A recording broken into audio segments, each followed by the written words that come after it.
Hi everyone, welcome again to the course of structural biology.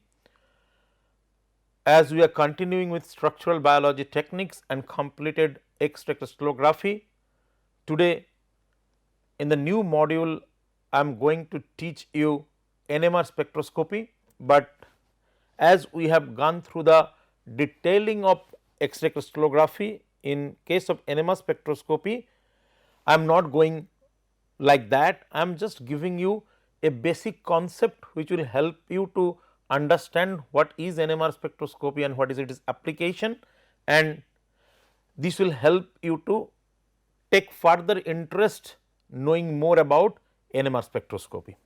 To start with, NMR spectroscopy or nuclear magnetic resonance spectroscopy is a powerful analytical technique used to characterize organic and biological molecule by identifying carbon hydrogen framework within molecules.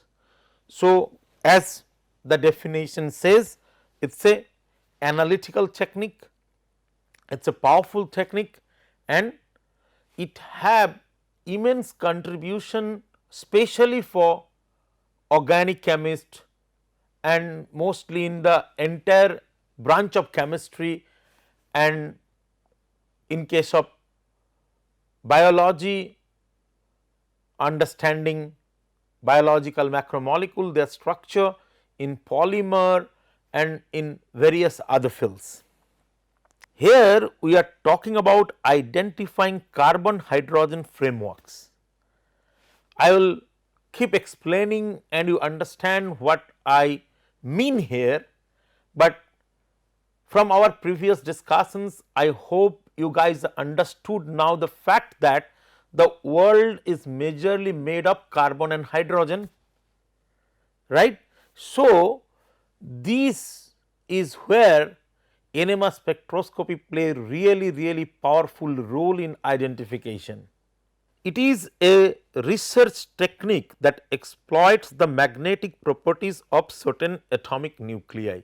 So, as the name suggests, here we are getting the nucleus correlating to its magnetic property, so that we could identify a particular atom or element. It determines the physical and chemical properties of atoms or the molecules in which they are contained, means it could identify an individual atom or molecules where a group of atoms are there, or even a polymer which is made of repeating units of monomers or combination of different monomers. When I talk about NMR, I never forget the story which I was experienced as a PhD student when I was doing my PhD in University of Illinois, Chicago. So, what happened? There was a presentation from a company who sells NMR instruments, and the first format picture was there is a NMR machine like that you could see in the screen, and a lot of monkeys surrounded the machine, and they are all just as you see in this picture, very elated, they do not understand anything what is happening type of. And one of our professor just jokingly asked to the speaker, so you think we all are who are listening to you are monkeys? And the speaker representing the company of that NMR instrument replied, sir, with looking at the big era of knowledge you all have, you please pardon me, but when we look at the potential of an NMR instrument, what it could do and how much it is explored, Unfortunately, we all are monkeys. I think I am explaining little bit, you will understand. When we are doing protein crystallography, we are limited to carbon, nitrogen, oxygen detection.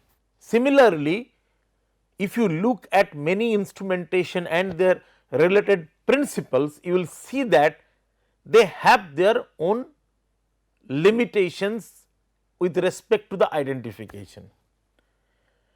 Whereas, the instrument or the technique nuclear magnetic resonance, it could easily cover the entire periodic table with only one condition: the element or its isotope have to be NMR active. What I mean by NMR active? Let us look at, and let us also look at the general application to start with. So, I talked about that NMR have diverse application, we will keep talking about, but this is the introduction. NMR is a very unique spectroscopic tool, both in terms of its generalized principle as well as its universal use. So, I kind of introducing you why the principle is generalized, because as I told, it could cover the entire periodic table, it is not restricted to few elements to detect, and we will discuss that throughout this 5 class module. But in other side, the application of NMR is also very universal. It has application in a wide area of science and technology.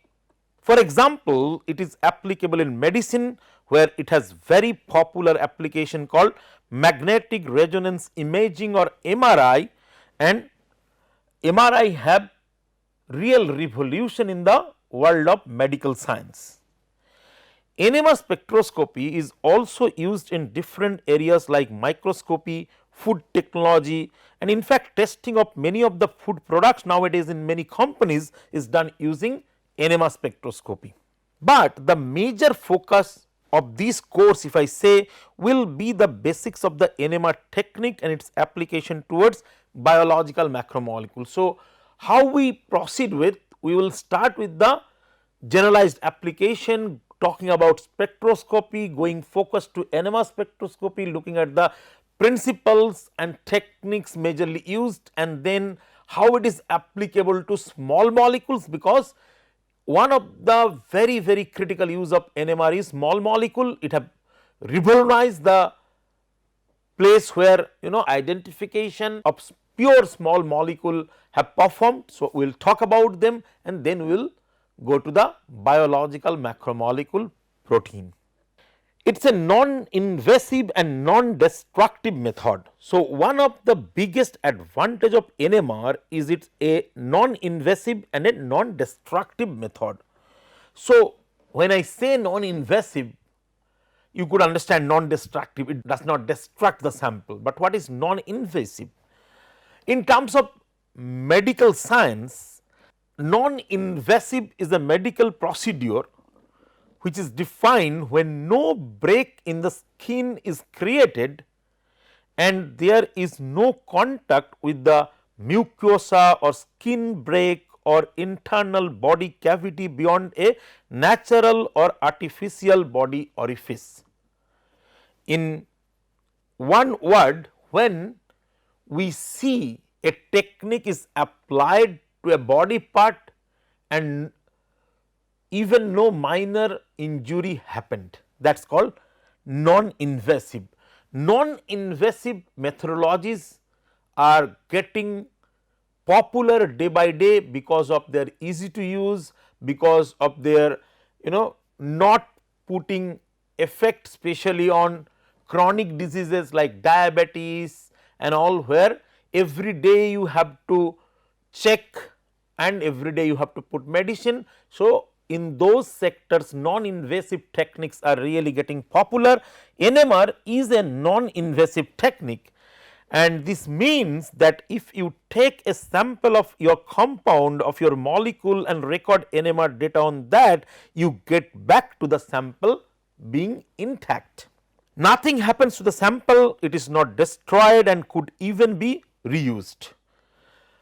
In fact, that is why MRI, if you think it is applied to a living organism, you get the whole body scan, you get the brain scan and all these things, and nothing happened to the person on whom the test have been done. So, in fact, in MRI the same thing applies when the whole body imaging is carried out in a non-destructive and a non-invasive manner. So, this being a non-invasive and non-destructive method is unique for NMR comparing to other techniques. The next point is that in NMR spectroscopy you can actually study each and every atom in a given molecule. As we know, molecules are made up of atoms, there are different types of atoms in a given molecule. Almost every atom can be selectively probed or looked at in a very sensitive manner, and this is definitely a very major advantage of NMR spectroscopy compared to other techniques. In other techniques, you look at the whole molecule as such, you do not actually get glimpse of each and every atom in a molecule, but that is where NMR comes in to help us in finding the individualistic structure. So, if I have to explain it, so if you have a compound like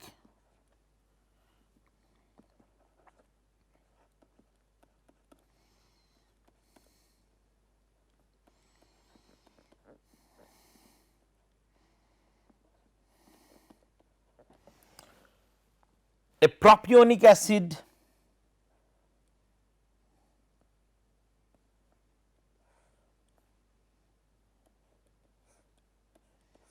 so 4 carbon which is propionic, then 3 carbon, then 2 carbon. Individualistically you could differentiate. Similarly, you could differentiate if there is a hydroxyl group. So, once you do other technique, it is not that they do not identify, they identify the functional groups and all, but this overall identification of each and every atom and their change in the chemical environment, this is the speciality of NMR which we are going to discuss in very details. Also, in NMR spectroscopy you can study the sample or the compound or the molecule which you are interested in under different conditions of pH, temperature, solvent, pressure. So, with different treatment, whatever the effect is coming on the molecule, on the polymer, anything with change of pH, with change of temperature, with different solvent, everything you could get to study using the technique of NMR spectroscopy.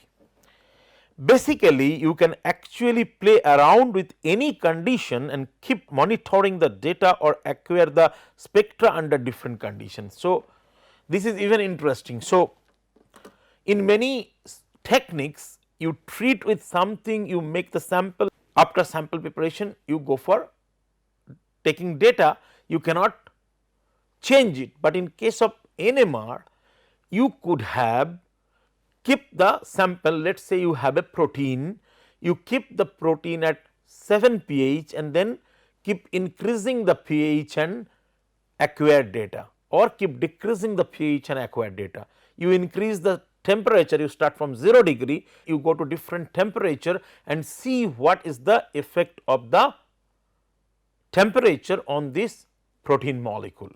So, you not only could take data at various conditions, you could take it in one sample, that is even more helpful. This is a major plus point again, because being a non-destructive technique, as we have already discussed, as long as the sample is valid or not degraded, you can choose any condition and probe the system. So, it is easy to do a lot of condition, lot of variations more user friendly way than even with some instrument where you could do different conditions, but you have to prepare samples for individual conditions. In addition to that, NMR is also a quantitative technique. So, another prominent advantage is that NMR spectroscopy is a quantitative technique. What is meant by quantitative technique? That means it is actually possible to quantify the percentage of or the amount of some component present in the sample which is under investigation. What do we mean? We mean, suppose there is a solution where there is compounds A, B, C and D. As we have previously talked about, you could have identified them individually in the structural level, you could have see their effect in various condition, but more interestingly you could also say what is the percentage of the compound A in this sample mixture. So, that is why it is called as a quantitative technique. Since we do not destroy the sample, it is a non-destructive method. You can actually preserve the quantification and measure the amount of particular compound present in the sample. This is very useful in many applications. For example, when we will see later what is called metabolomics. So, NMR metabolomics is something which is very upcoming and it is a revolution, because you could have even identify components from a very complex mixture of cells. So, we will discuss about that in the application part, where we look at quantity of molecules present in a given mixture. So, this quantitation helping the technique NMR based metabolomics, and nowadays people are actually combining the technique of mass spectrometry with NMR for metabolomics. We would like to know what are the different relative amounts present, and this is where NMR spectroscopy again stands out unique among many other techniques which are comparable. If those are not enough, also NMR is helping us studying dynamics. So, NMR can be used for studying dynamics, and this is very useful because in many different methods such as X-ray crystallography, what happens is you look at the sample in a solid form or you study it in the crystal form, and what you get is only the static structural information, which means a set of coordinates. You are already knowledgeable about X-ray crystallography technique. I have discussed a lot about what is happening in the protein X-ray crystallography. So, you know that we have the crystal, we diffract the crystal and we get the coordinates. We will discuss about the details of the coordinates, but you know that we have the coordinates. So, we have one coordinate, whereas in NMR you are doing at looking the sample in solution. So, you are studying dynamics, and in addition in the solution form the sample is close to the native state where you are doing a lot of other experiments.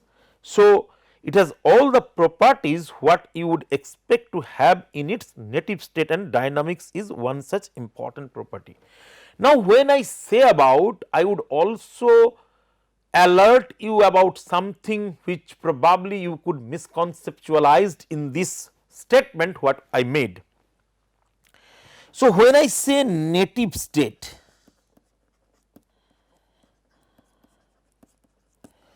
if you remember properly, I have discussed this before. One of the native state is the pure state of a protein which we call in vitro state. The other one is where it is in the mixture. Mixture means in a cell, in a body, that is called in vivo state. When I say native state, here I mean in vitro state, not the in vivo state. Okay. So, yes, it is not exactly the function of a protein inside a body of a human or body of a, like the body of a mouse, or at least in a cell, it is about the pure protein, but still there is clear advantages over other techniques like crystallography. In crystallography, when you are working, you are putting a lot of precipitants which you call crystallization solution, and you put them because you want to achieve the phase where it is crystallized. So, you push them to precipitate, that we call in crystallostate, and in crystallostate having high concentration of precipitants is very different from in vitro state, and that is where the beauty of NMR technique. So, I hope I could successfully explain it. So, here native state means in vitro state, and as we know that there are many experimental techniques where the experiments are performed in vitro state, it is always advantage to compare them and understand the different properties, which is not possible using the technique of X-ray crystallography. Most of the molecule in solution are very dynamic. They are never static as we see in the pictures. Therefore, understanding dynamics is a very important part of knowing the function of the molecule, and this is where NMR spectroscopy stands out and help us to look at the dynamics at various time scales. So, we have discussed it before, when we have a static structure, it might be a high resolution structure, it might be showing us very intricate details of the atomic interactions, but it is not showing us different conditions, it is not showing us what are the changes happening when it is in solution. That is where NMR is giving us opportunity. We can go from as short as picosecond to as long as few seconds. So, you could have catch those biological phenomena by acquiring data from the solution using the technique of NMR spectroscopy. So, NMR is a spectroscopy technique. So, we want to start with the basic principle of spectroscopy. So, we talk about various application of NMR. Now, we are trying to understand the details of the technique. To start with, we will love to go through first little bit definition of spectroscopy, because we know that in the next module we are continuing with the other low resolution spectroscopy techniques, which are UV vis spectroscopy, circular dichroism, fluorescence spectroscopy, Raman spectroscopy, IR and all. So, this is a continuation. So, we will start understanding spectroscopy. Spectroscopy is about the interaction of light with matter. Physicists, chemists and biochemists study how different forms of electromagnetic radiation interact with atoms and molecules. If you see, this is the matter and this is the energy coming, the electromagnetic wave coming. There are different effects. If it is reflect, it is called reflection. If it is go through, it is called transmission. If it is absorbed with the matter, it is called absorption. If it is scattered, it is called scattering. So, interaction of the electromagnetic wave with the matter is not one dimensional.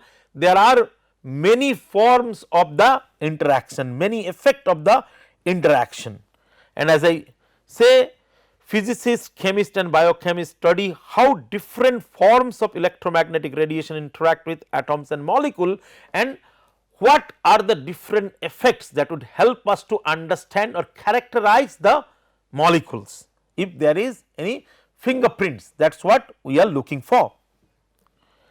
And this interaction we call it spectroscopy. Just as there are various types of electromagnetic radiation, there are various types of spectroscopy depending on the frequency of light we are using, the effect what is showing there, and all many different things. So, spectroscopy, by observing such effects and by making analysis of an object's light, astronomers at the starting of where spectroscopy developed can infer the physical properties of that object. They used to see the change of temperature, they used to see the change of mass, they used to see the change of luminosity, and they used to identify the composition, and those early days characterization study later in different form comes to us as different techniques of spectroscopy. In spectroscopy, light rays are a form of energy that can travel through empty space or through some kind of matter. If we see two terms, reflection versus refraction, reflection is other colors bounce of objects and refraction the bending of light rays. Light energy is also called electromagnetic waves. Visible light waves are those we can see, but they are just a small part of the electromagnetic waves produced. Others are radio waves, X-ray, microwaves and many. It does not need matter to move because it could move through the space.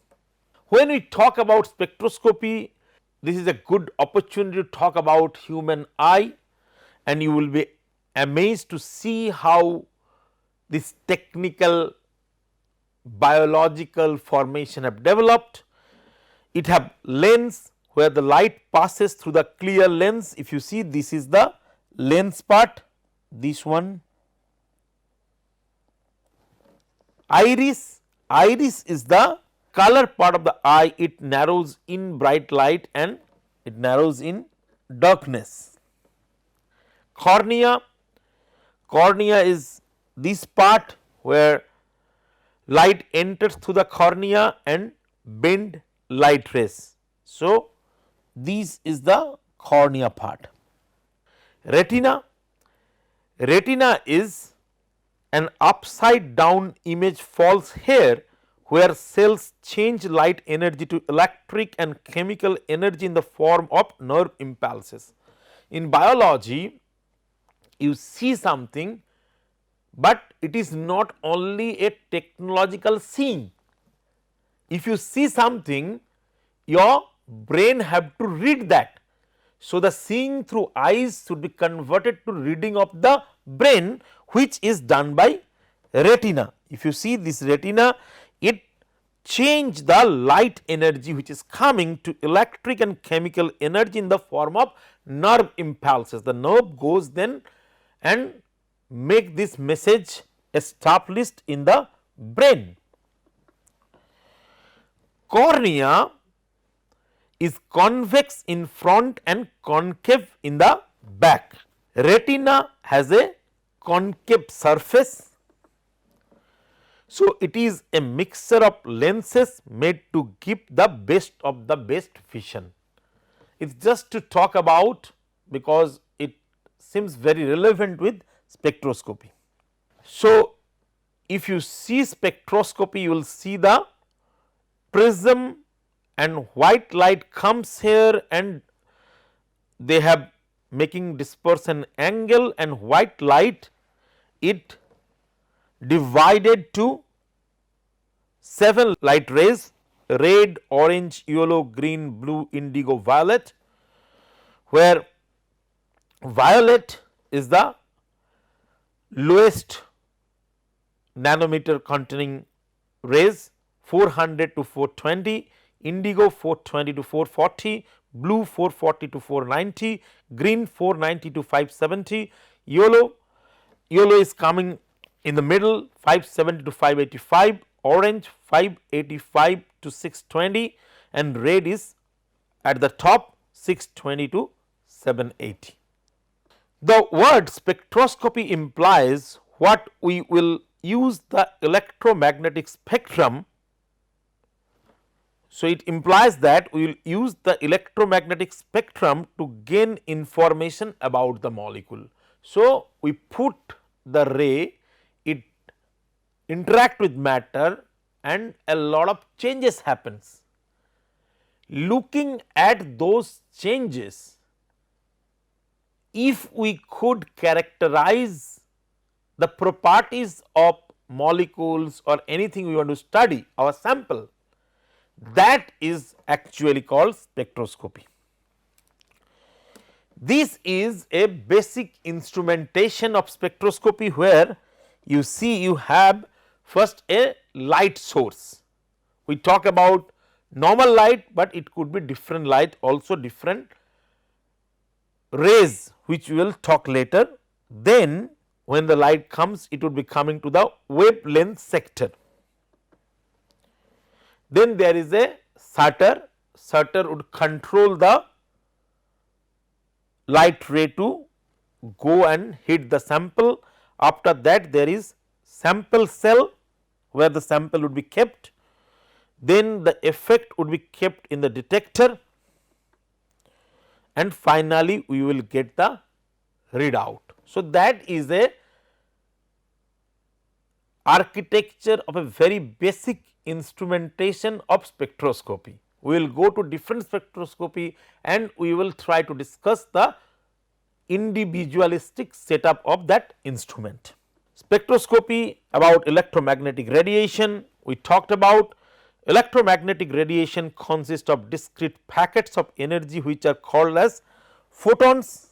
A photon consists of an oscillating electric field E and an oscillating magnetic field M, which are perpendicular to each other. We also have to talk about few things. Frequency. Frequency is defined as the number of time electric field radiation oscillate in 1 second, that is called frequency. The unit of frequency is hertz. 1 hertz equal to 1 cycle per second. Wavelength. Wavelength is the distance between two nearest parts of the wave in the same phase, that is the distance between two nearest crest or troughs, that is called wavelength. So, if you see, this is the wavelength, that is why it is called lambda, this is the amplitude. The relationship between wavelength and frequency can be written as C equal to nu lambda. As photon is subjected to energy, so E equal to h nu, that means it is replaced by nu lambda. So, nu equal to C by lambda, E equal to h C by lambda. This is called the electromagnetic spectrum, where you see the different rays where they are. So, if you see gamma rays in nanometer, they are 10 to the power minus 4 to 10 to the power minus 2, in centimeter 10 to the power minus 11 to 10 to the power minus 9, in meters 10 to the power minus 13 to 10 to the power minus 11, in between then 10 to the power minus 2 nanometer to 10 nanometer, it is X rays, and then 10 to 10 to the power 2, it is UV, 10 to the power 2 to 10 to the power 4, it is visible IR, then from 10 to the power 6 to 10 to the power 7 is microwave, and 10 to the power 7 to 10 to the power 9 is radio. So, these are wavelength, and if you see when we get the wavelengths with increasing wavelength, its decreasing frequency and decreasing energy. So, gamma rays are around 10 to the power 8 to 10 to the power 6 kilocalorie, whereas radio waves are 10 to the power minus 4 to 10 to the power minus 6 kilocalorie per mole. So, we are focusing on radio wave because in NMR we are using radio wave. Now, you will also understand when I was talking about the invasive non destructive technique what I mean, because this is about larger wavelength. So, lower frequency and lower energy because they are lowest energy. So, it explains the non-invasive and non-destructive nature, right, because low energy. So, they do not make any harm to the sample. So, you could keep reusing it. Also, you could apply longer exposure because of the low energy. So, in NMR spectroscopy, the source will basically be a radio wave source. The source of radio wave, as we have seen that NMR relies on radio frequency. So, as we start defining spectroscopy as a study of sample or a molecule or a compound, now every molecule as per our understanding from basic chemistry or physics is made up of atoms. So, every molecule consists of atoms, right. Now, let us take a look at an atom more closely. Atom consists of nucleus, which is at the center of the atom and is surrounded by electron cloud. So, if we go for a basic, this is the nucleus and this is the electrons. This is electrons who are negative charge and nucleus is positive charge because it have protons and neutrons. Protons are positive, neutrons are neutral. So, overall they are positive. So, that is the basic setup. We could easily see that. Here you could see for the carbon atom 6 electrons are there, 6 neutrons are there and 6 protons are there. So, if we zoom into the nucleus further, we will see the nucleus is made up of protons and neutrons, and we use the word nucleons for both protons and neutrons being together. Neutrons and protons have two properties associated with them which we will use in NMR. One of the properties is called charge. So, what you know about charge? So, nucleons, it is about neutrons which are neutral, 0 charge, protons they are positive charge. So, overall it is positive. All of us know that protons are positively charged and neutrons have a charge 0, they are neutral. So, overall it is positive. But beside charge, there is one more important property which I am going to introduce, and where NMR is mostly based on is spin. Spin is essentially an abstract quantity, it is a quantum mechanical quantity. Although it is not literally that they are spinning, we can always associate all the properties of angular motion with this quantity called spin. So, it is like the angular motion which is its property. So, I would suggest to keep in mind that it is not literally a rotation which is going on, but at the same time we associate a property called spin which will be very useful here. The spin value of a proton and neutron are same, both are fermions in terms of that and equal to half h by 2 pi, where h is Planck's constant.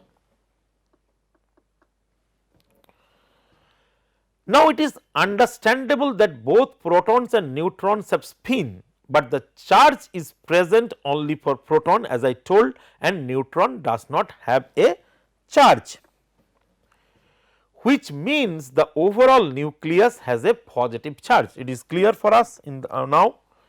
So, this whole positively charged nucleus now has a spin associated with it, because the protons and neutrons inside the nucleus have spins. Now, we will look at pairing up of proton and neutron with each other. So, what happens is that the protons and neutrons are pairing up with each other.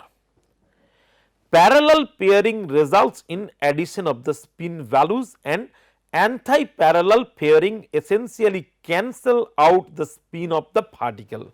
So, it would be parallel pairing or it would be anti-parallel pairing.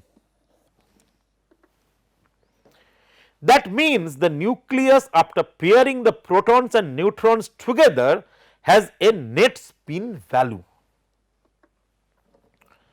The net spin value is the value which you arrive at after pairing up all the protons and neutrons. So, you have the nucleus, let us say carbon, you have 6 neutron, you have 6 proton.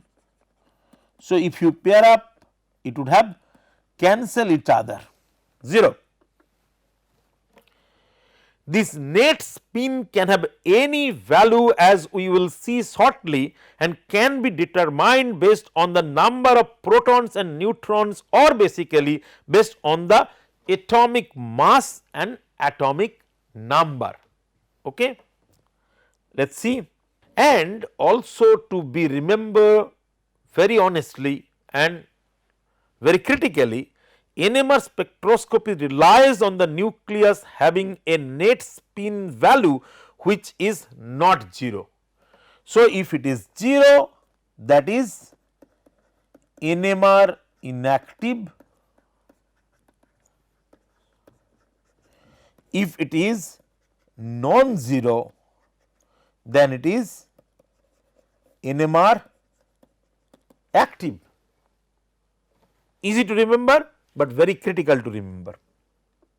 That means, if all the protons and neutrons pairs with each other, then the total spin value of the nucleus will become 0, because the positive spin of a nucleon will cancel with a negative spin of another nucleon. Here they do not have different characters, that is how they are coming, it is important. Therefore, if the net total spin is 0, NMR cannot be carried out on that particular atom or element. So, these atom or element should have what is called a 0 spin and considered as NMR inactive. Let us now find out the conditions which are important for getting spin not equal to 0 or total spin of nucleus to be equal to half integer or integer, because then they are important or they are critical to be working as NMR active.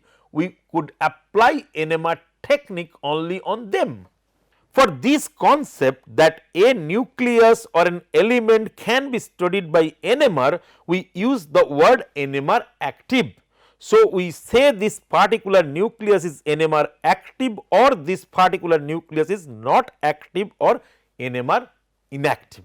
Let us look at how one can actually qualitatively determine whether a particular nucleus can be studied by NMR or cannot be studied.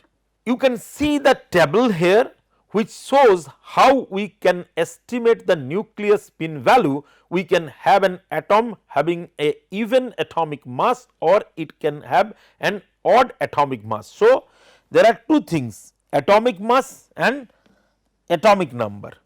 Atomic mass could be even odd, atomic number could be even odd. So, there are 4 conditions. One is even. So, they are 0 NMR inactive like 12C, like 16O oxygen. Even odd, so this is even or EE. Then OE, half integer 1 by 2, 3 by 2, 5 by 2, 13C is 1 by 2, 17O is 5 by 2. Then we will go for EO, even odd, integral values 2H equal to 1, 14N equal to 1. Then we go for OO, half integer 1 H equal to half, 15 N equal to half. So, we have 4 conditions E, E, O, E, E, O, O, O, okay, and this is how we could determine the NMR active or NMR inactive elements. Similarly, the atomic number of that atom can be either even or odd depending on the number of protons. The number of protons decide whether the atomic number is even or odd, and the total number of nucleons, that is proton plus neutron, determine whether the atomic mass is even or odd. This is a very basic concept which you learn in chemistry and physics if you have basic idea about the atom and atomic numbers. We will go through few examples. Let us say we take a particular nucleus carbon 12. It has 6 protons and 6 neutrons. This is an element with even atomic number and even atomic mass, and therefore, the total spin of its nucleus have to be 0, very confidently 0. This means all the protons and neutrons pair with each other, and the total net value of the spin for that nucleus becomes equal to 0. Therefore, we cannot study carbon 12 by NMR. Similarly, oxygen 16 has 8 proton and 8 neutrons. It also belongs to this even category, and therefore, it cannot be studied by NMR. Let us look at an example where you have odd atomic number and even atomic mass. This is the case, for example, in deuterium, which is an isotope of hydrogen. Another case is nitrogen 14. Nitrogen 14 has 7 protons, 7 neutrons. It has an even atomic mass, but atomic number is odd here. For such type of an element, atom or a nucleus, we will have integral value of spin. The spin will be integer multiple of 1, 1, 2, like this. The last case is essentially an odd atomic number, odd mass combination. For example, the most popular nucleus in this category is proton. There are no neutrons in a hydrogen atom, hence it is called proton.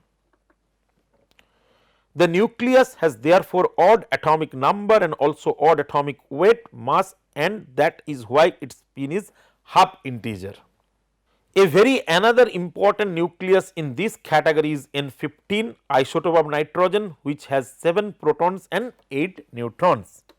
It also has an odd atomic number, odd atomic mass combination, and hence its spin value is half integer. Now, we have discussed the different conditions by which we can study the different NMR properties, right. Most exciting part of this is one can actually extend this idea to the entire periodic table.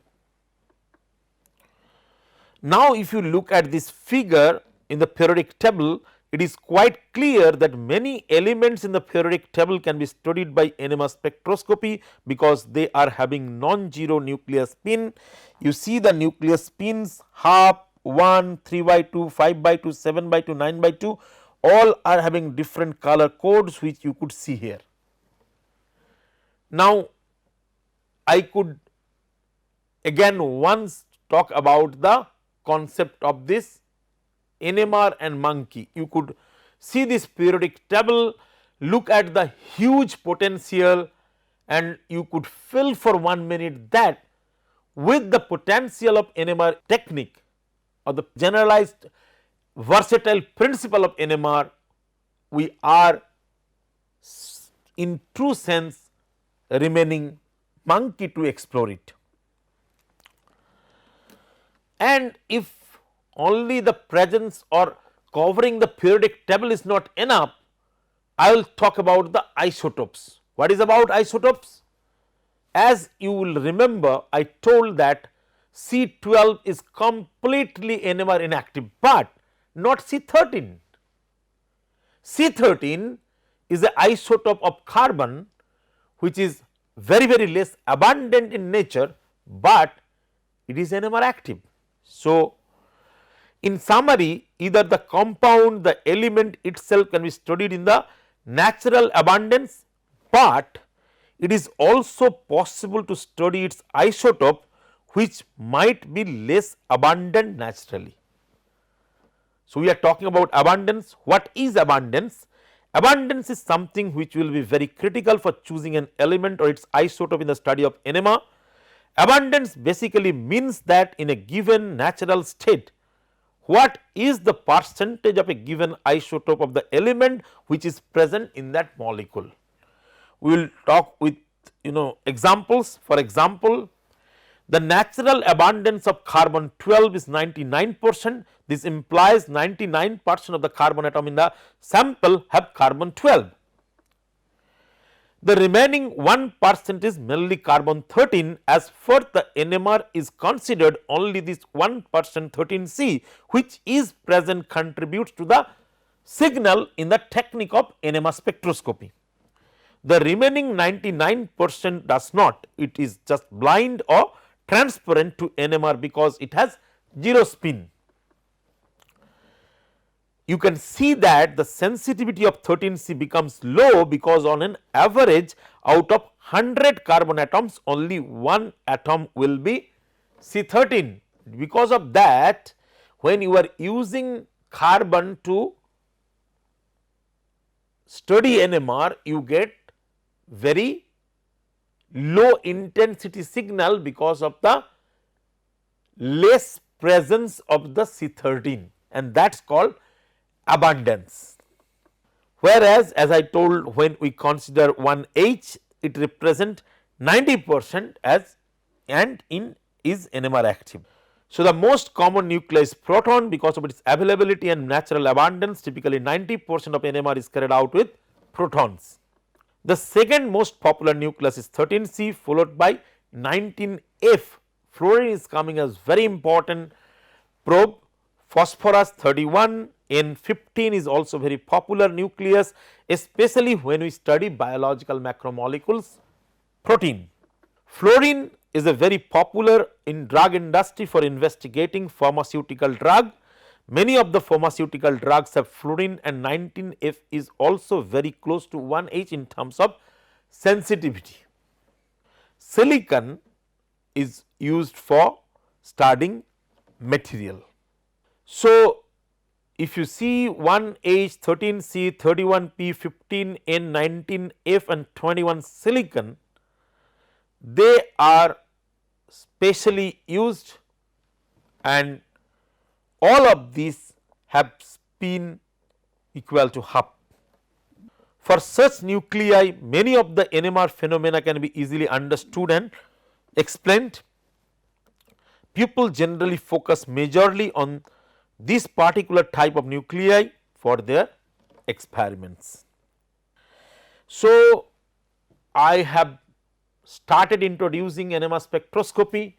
I talked about the very unique applications of NMR and it having very versatile principle which help this technique to include most of the members of the periodic table, if not the main isotope, their less abundant isotopes. You could get NMR active signal from nearly every element. So, it is extremely helpful in identification.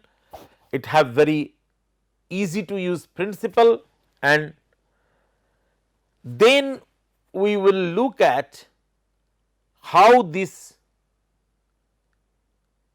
is going to develop principles where we would be able to